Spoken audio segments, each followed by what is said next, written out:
Generally, you're not pulled over for suspicion of DUI directly. Usually you're pulled over for something else: missing taillight, invalid registration, or the closest thing to being pulled over for suspicion of DUI is swerving within your lane or crossing the fog line or something like that.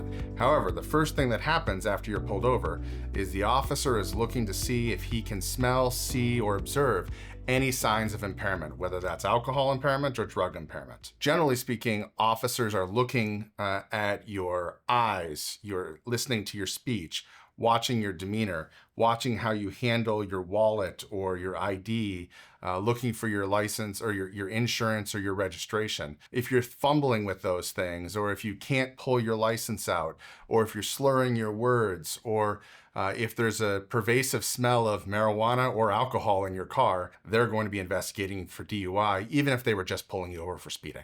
In Nebraska, you should never refuse a breathalyzer test for any reason. There's never a good reason to refuse a breathalyzer test. In Nebraska, if you refuse a breathalyzer test, you can be charged with a separate crime that equals the same consequences as a DUI. Even if you were not guilty of the underlying DUI, refusal of the breathalyzer test carries with it the same penalties as the DUI itself. So never refuse a breathalyzer.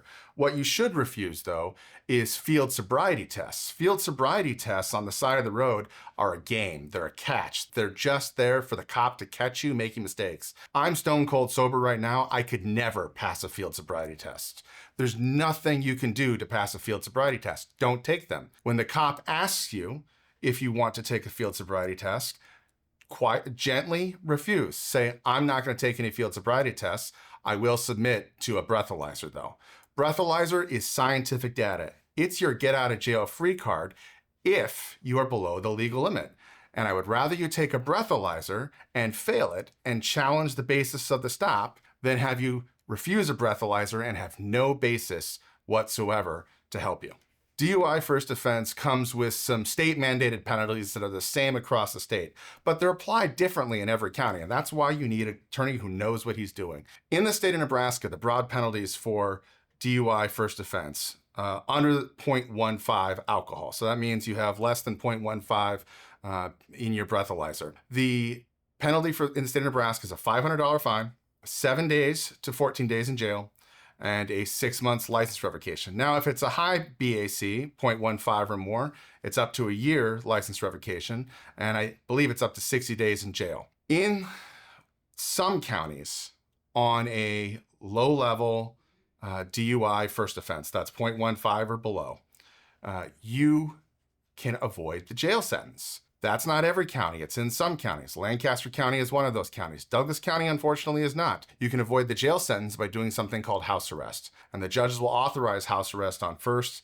and aggravated DUIs. If you're in Lancaster County Jail, you can avoid the 7-day jail sentence by serving a sentence of house arrest, which is 7 days at your home. You can go to work, you can go to school, you can go to the doctor's office. You can't do anything else, but most of us can get by with just 7 days at home. So when an officer asks you about whether or not you want to submit to testing, you should always agree to submit to testing, because failure to submit to testing, chemical testing, is a refusal, and a refusal is its own separate crime. But there are other types of testing that an officer might do. If you're on the side of the road, an officer might want you to submit to field sobriety tests.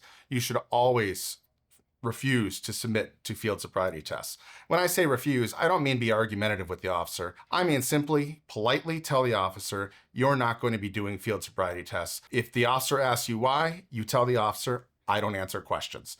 It's really that simple. Now, there's a different type of testing that can happen if the officer believes that you are under the influence of narcotics. That testing is not done on the side of the road. That testing is done with a specialized officer who is trained to determine whether or not you're under the influence of narcotics, such as marijuana or any other narcotic. That testing is done in the police station under controlled conditions. You should always agree to comply with that type of testing. DUI charges can be reduced in a lot of circumstances. And they can be dismissed in a number of circumstances. The most common circumstance is when you have a low test result. The tolerance for the blood alcohol testing equipment is about 0.01. So that means if you test 0.09 or lower, 0.085 for instance, The test is within the tolerance of the equipment. When that happens, the prosecutor will be open to a phone call from me asking for a reduction or an outright dismissal, depending on your history. If you have a lengthy history of DUIs, the prosecutor is not likely to dismiss, but will be more likely to reduce, say to a reckless driving. If it's a first offense, we're likely able to get that dismissed. We can also avoid the driver's license revocation if you're under that .09.